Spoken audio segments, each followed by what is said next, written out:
dalam proses politik 2019 kemarin saya anti politik uang. Seperti karena hampir tidak ada urusan yang tidak diatur oleh politik. Ada solusi, jangan cuman ya menyesal dan mengkritik keadaan aja ya. gitu harus. Silahkan masuk, Anda di Cerdas Cerita dari Kelas.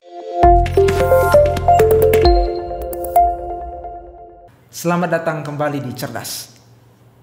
Ini adalah episode yang spesial juga karena kita berhasil mendatangkan dan mengundang seorang politisi muda yang akrab, komunikatif dan katanya bersahaja ya. Kita perkenalkan langsung ada Mas Abdul Aziz, atau saya boleh panggil Gus Aziz ya? Terserahlah, apa aja yang penting. Yang penting nyaman santai, ya, santai. Oke. Apa kabar Gus Aziz, dan sudah siapkah 2024? Oh, sangat siap. Sangat dan siap. Matang. Oke. Saya senang kalau begitu. Baik, di episode kali ini kita akan mengulik ya bagaimana Gus Aziz sebagai seorang politisi muda yang katanya tadi komunikatif dan bersahaja itu punya persiapan dan sebagai seorang siswa dalam tanda kutip di sekolah politisi muda Satu Nama gitu. Saya mungkin pertanyaan awalnya adalah sejak kapan terjun secara langsung di dunia politik atau jadi politisi? Oke. Pertama terima kasih buat Mas Oka nih, kesempatannya udah dipanggil di Satu Nama, tiba-tiba tambah kasih kesempatan buat ngisi podcast ini. Saya sebenarnya grogi karena ini pertama kali saya dengan politisi podcast dengan politisi, biasanya ya peserta pelatihan begitu.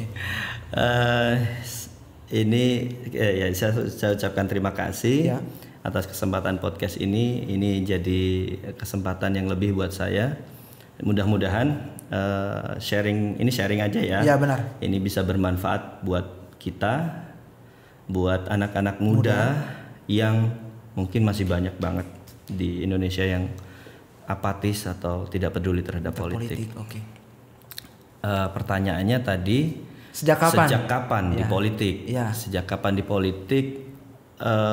Terjun secara aktif menjadi salah satu kandidat dalam Pileg 2014. Nah, dari 2014 itu aktif di kegiatan-kegiatan politik, di struktural, juga masuk menjadi pengurus juga. Nah, dari situ menggeluti politik dan semakin dekat dengan politik, ternyata politik memberikan nilai, banyak hal yang bisa dilakukan dengan politik. Politik membawa nilai maslahat atau kemanfaatan yang besar sekali kalau dipakai dengan cara yang benar. Gus Aziz ya, ini kan sudah 2 kali ya untuk nyalek gitu ya. 2014 terus 2019 lagi ya. Dan 2 kali kalah. Oke. Belum beruntung. Jangan diperjelas. Oke. 2 kali kalah ya. Oke. Di pandangan Gus Aziz, apa faktor terbesar yang mempengaruhi kekalahan itu? Oke. Yang pertama adalah proses. Proses untuk selalu berbuat kebaikan, jangan pernah berhenti, jangan pernah takut meskipun tantangan di depan semakin sulit atau seolah-olah tidak bisa kamu taklukkan. Tapi yang terpenting adalah sebagai anak muda, identitas yang melekat pada anak muda adalah semangat yang tak pernah padam. Oke, semangat. Iya. 2014 terjun di politik, awalnya cuma coba-coba. Coba-coba ya. Awalnya sih coba-coba. Tapi ya nggak tahu. Coba-coba melihat banyak hal yang bisa dilakukan di politik. Terus 2019 dalam election selanjutnya, pemilu selanjutnya, pengen diseriusin. Nah, itu benar-benar serius, benar-benar apa yang diajarkan di Satu Nama ya sedikit banyak sudah saya lakukan di Pileg 2019 kemarin. Cuman ya mungkin masih terlalu idealis ya. Saya sebagai politisi yang baru, saya cukup idealis. Saya berkomitmen di politik. Tugas saya adalah memberikan pendidikan politik untuk masyarakat. Untuk itu dalam proses politik 2019 kemarin saya anti politik uang. Itu komitmen saya. gitu Jangan mungkin kalau ini nanti disiarkan via YouTube ya. Ya jelas disiarkan. Mungkin orang yang di wilayah saya ingat bahwa saya pernah bilang jangan pilih saya karena duit, karena terus terang saya tidak punya duit. Jujur ya. Tapi Anda perlu ketahui bahwa politik ini, pesta demokrasi ini adalah momentum untuk Anda sendiri menuju tatanan kehidupan yang lebih baik. Ya inilah momentumnya. Pilih saya dengan cara-cara yang baik. Tuntun saya dengan langkah-langkah yang baik, dan niat baik saya ini mudah-mudahan menjadikan saya bisa bekerja dengan baik untuk melayani Anda, masyarakat yang ada di wilayah daerah pemilihan saya. Itu yang saya sampaikan. Ya, cuman mungkin dinamikanya mungkin masyarakat, demokrasi di Republik ini barang baru. Ya. Mungkin masyarakat kita masih belum siap. Jadi money politik, politik transaksional masih banyak terjadi. Mungkin itu salah satu faktor ya. Itu menjadi salah satu faktor saya di 2000 habisi. Tapi yakin kembali lagi dengan semangat anak muda, niat baik akan ketemu dengan kebaikan-kebaikan yang lain. Bukan berarti setelah kalah saya tidak melakukan kebaikan-kebaikan di wilayah itu atau di hal-hal yang lain. Tetap semangat untuk itu. 2024 saya siap nyala lagi. Ini masih berkaitan dengan politik uang atau money politik. Saya baca di salah satu artikel di ICW yang Gus Aziz itu banyak politisi muda yang masih terjebak korupsi. Salah satu faktor adalah mereka mudah mendapatkan jabatan di politik gitu, dan ada salah satu faktor lagi yaitu DNA politisi gitu. Bagaimana Gus Aziz memandang fenomena itu? Oke. Yang pertama, yang paling penting adalah pengetahuan. Pengetahuan di mana ketika menjadi pejabat publik punya tanggung jawab etika, punya tanggung jawab moral, tanggung jawab sosial yang besar. Itu cukup kompleks. Lu ngurusin urusannya orang banyak. Ya lu harus punya knowledge-nya itu, lu punya pengetahuan itu. Nah, di sini menjadi tanggung jawab partai politik. Peranan partai politik terhadap kader-kadernya yang akan dicalonkan haruslah memenuhi kompetensi-kompetensi yang memang dibutuhkan, dan syukur bisa menjadi problem solving atas permasalahan masyarakat itu. Jadi partai politik jangan sembarangan. Kalaulah seseorang mungkin punya privilege terhadap mungkin bapaknya bupati, mungkin bapaknya dewan juga, mungkin bapaknya elit partai kemudian dia masuk ke partai. It's okay. Toh mereka akan dipilih rakyat. Tapi ada pertimbangan lain gitu. Kamu harus punya kemampuan yang cukup. Jangan hanya ikut-ikut bapak lu. Karena lu kerja, lu nggak ngikut bapak lu ngikut negara ini, lu ngabdi ke negara ini, lu punya tanggung jawab kepada rakyat yang milih lu. Jadi knowledge itu sangat penting. Saya jadi ingat waktu kelas di SPM itu dari salah satu faktor menurut Budiman Sujatmiko itu ada faktor kuantitas dan kualitas itu dua hal penting. Jadi bagi para politisi muda harus paham dua ini, jangan cuma kuantitas tapi kualitas gitu ya. Semuanya di dalam politik semuanya itu terukur. Politik hari ini tidak bicara sesuatu yang absurd, yang abstrak, tapi semuanya terukur. Nah, ukuran-ukuran seseorang pantas dan tidak pantas, publik kelak akan, masyarakat kita sudah cukup melek politik. Nanti dia akan dinilai cakap atau tidak, itu nantinya akan langsung direspon oleh masyarakat itu sendiri. Nah, ukurannya apa? Ya tergantung dinamikanya dia nanti menjalani itu. Jadi seseorang ketika tidak memiliki kemampuan atau knowledge, siap-siap untuk dikuliti oleh lawannya gitu. Pemilihnya, lawannya, dan faktor macam-macam. Bukan kabar angin lagi Gus Aziz ini adalah salah satu pengurus atau yang dikenal dengan Kasat Korcap Bansar Kota Semarang gitu. Apakah ini sebuah kekuatan bagi seorang Gus Aziz gitu? Kalau saya sebagai Kasat Korcap Bansar itu kan di Ansor ya. Ya, Ansor adalah salah satu bagian dari Ansor. Itu ruang khidmah saya kepada organisasi di bawah naungan Nahdlatul Ulama, khususnya yang ada di Kota Semarang. Ansor bukan alat politik. Ansor adalah ruang khidmah, ruang pengabdian bagi saya terhadap Nahdlatul Ulama. Jadi kalau dianggap kekuatan, ya saya tidak akan menggunakan itu. Mungkin efeknya, mungkin saya sebut barokahnya. Barokahnya, saya punya privilege karena banyak teman, banyak sahabat-sahabat karena saya berkhidmah di organisasi itu. Mungkin itu saja. Jadi clear ya. Ansor, Banser tidak berpolitik, tapi harus melek politik. Seperti itu. Dan karena Gus Aziz ya jadi salah satu siswa juga ya di Sekolah Politisi Muda begitu. Saya mau bertanya, kira-kira apa hal baru yang dipelajari begitu yang mungkin belum pernah dipelajari sebagai seorang politisi muda gitu? Banyak sekali hal baru. Banyak ya. Di SPM 1 Nama ini kita kan peserta dari lintas partai ya. Dari lintas partai, dari lintas daerah. Misalnya saya Jawa Tengah, ternyata nggak cuma teman-teman Jawa Tengah aja.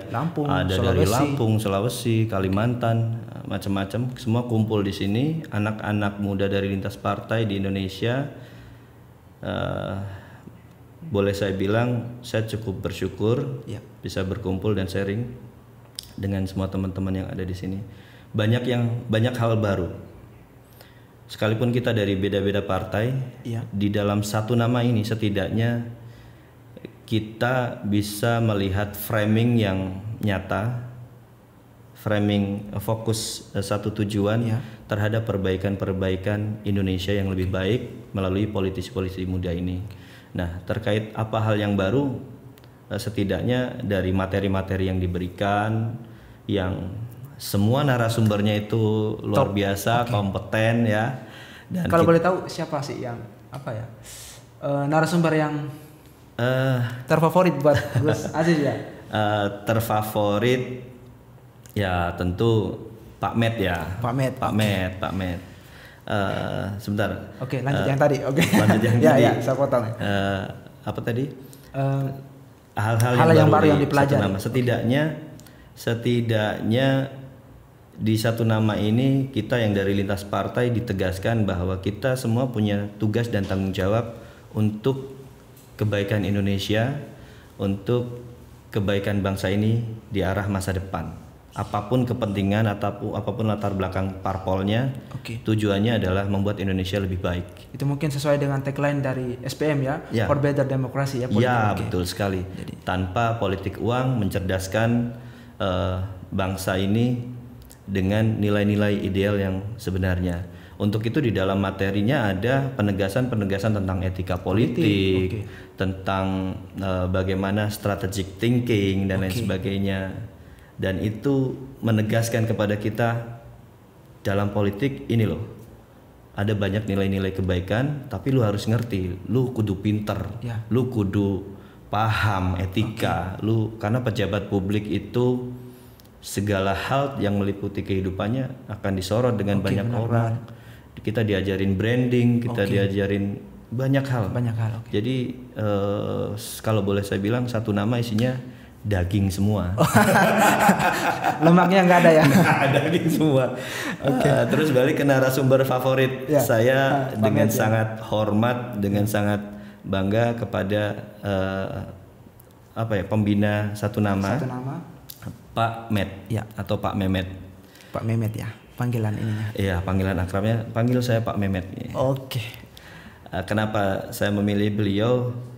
Beliau adalah menurut saya dengan penuh hormat saya sampaikan, beliau orang baik yang istiqomah dalam nilai-nilai kebaikan dan kemaslahatan. Salam hormat. Saya mewakili ya. Kalau teman-teman di SPM sebutnya sih Dewan Suro. Dewan Suro. Ini pertanyaan menuju terakhir. saya mengutip salah satu pernyataan dari tokoh politik, saya lupa namanya, itu all politik is lokal gitu. Artinya politik, ya kita bicara konteks Indonesia gitu, yang kuat, demokrasi dan politik di Indonesia yang kuat ketika di tingkat lokal juga ya subur dan kuat begitu. Sebagai seorang politisi muda dan nanti di dapilnya di daerah kan itu, apa sih persiapan gitu yang dilakukan oleh Gus Aziz menuju 2024? Ya, kemarin kan kita diajarin mata kuliah mata kuliah tentang strategi kampanye dan lain sebagainya lah ya. Apa yang dilakukan tentu insya Allah saya akan maju di Dapil 1 Jawa Tengah, DPRD Provinsi Jawa Tengah, Dapil 1 yaitu Kota Semarang.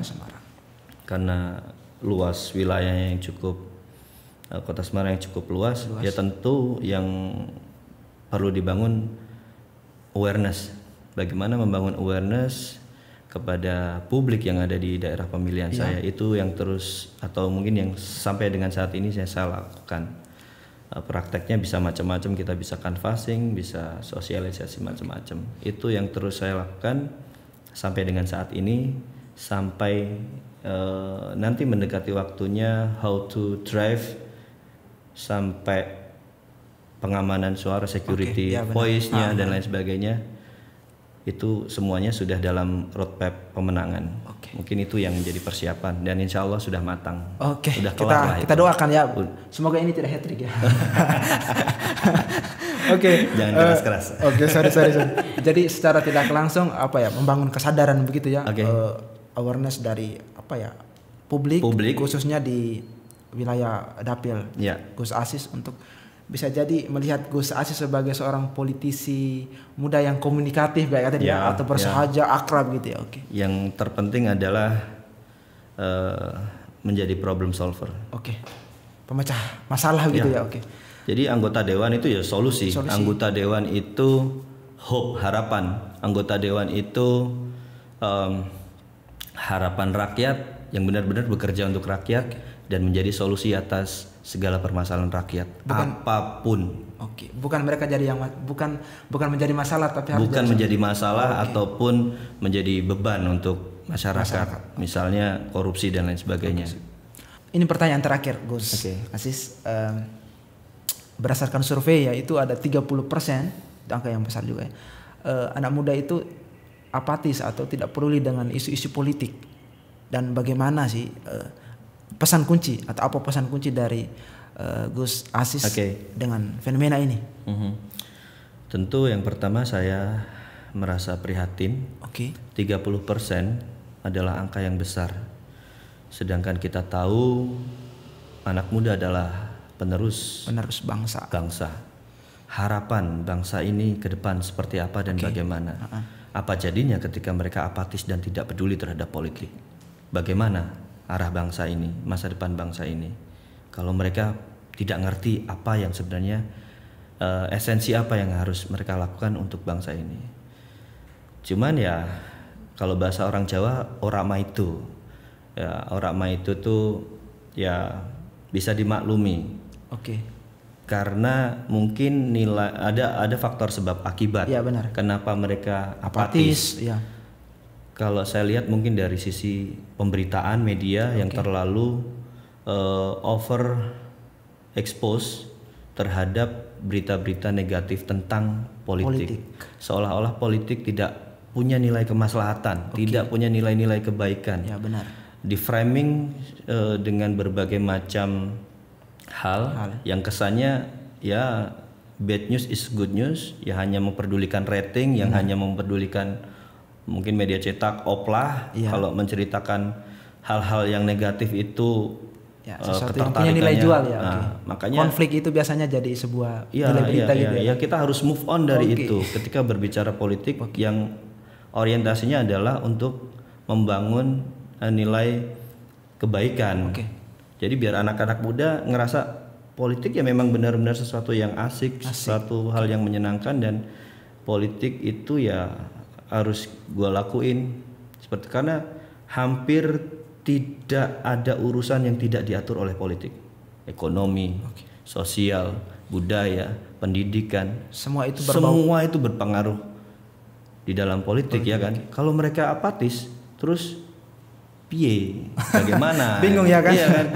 Nah, mungkin media juga menjadi peran penting untuk membangun mindset positif kembali agar mereka tidak apatis, agar anak-anak muda trust bahwa politik punya nilai maslahat yang lebih besar ketika kita benar-benar paham. Sebenarnya politik itu cuma alat aja. Alat misal apa ya? Handphone misal. Ya benar. Kalau untuk hal-hal yang baik ya akan mendapatkan kemanfaatan yang baik. Kalau untuk yang tidak baik ya itu bisa jarimu menjadi harimau. Nah, bisa masuk penjara juga, misalnya ngebully teman segala macam, kita kena undang-undang ITE semacam itu misalnya. Nah, ketika politik diisi orang-orang baik, ya insya Allah ya harapan itu ada, politik Indonesia jadi lebih baik. Kalau politik itu diisi orang-orang jahat dan kejahatan-kejahatan aja yang dibicarain, ya males lah. Seperti mungkin optimisme itu yang harus dibangun, framing itu yang harus dibenerin. Ini mungkin kritik juga buat media. Banyak kok, mungkin di DPR RI dari 500 sekian anggota itu banyak kok yang baik. Banyak kok yang berbicara nilai-nilai kebaikan. Misalnya saya dari Partai Kebangkitan Bangsa. Kami fokus mengawal undang-undang pesantren. Siap. Gak ada beritanya. Berita korupsi terus. Jadi ya padahal di mana kita memperjuangkan pesantren setara dengan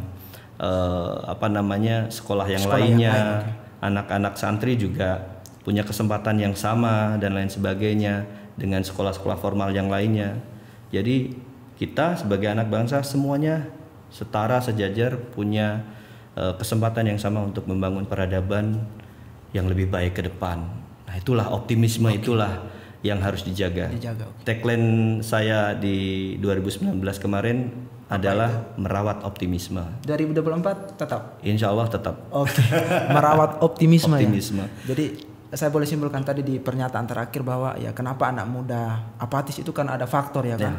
Mungkin mereka terekspos berita yang mungkin politik itu isinya korupsi doang gitu. Padahal tidak seperti itu. Jadi ya peran media dan kemudian kesadaran dari anak muda untuk terlibat secara aktif lagi di politik itu. Itu yang mungkin menutup bincang kita dengan Gus Aziz di podcast Cerdas. Intinya membangun positive vibe bahwa politik itu ya menyenangkan, politik itu kemaslahatan, banyak nilai-nilai kebaikan yang bisa lu lakuin di sini daripada lu diem aja. Lebih baik menyalakan lentera daripada mengutuk kegelapan. Jadi yang kita harus fokus pada solusi. jangan cuman ya menyesal dan mengkritik keadaan aja, gitu. Harus ada solusi dari. Semangat teman-teman muda. Terima kasih Gus Aziz. Terima kasih juga Bang Oka. Terima kasih satu nama waktu untuk jadi tamu di Cerdas gitu. Mungkin masih banyak yang ingin saya gali. Nggak cukup ya waktu ya. Nggak cukup. Kalau baterainya kayaknya mau habis. Bentar malah jadi podcast gue lagi. Jadi ya mungkin di kesempatan lain kita akan undang Gus Aziz. Terima kasih.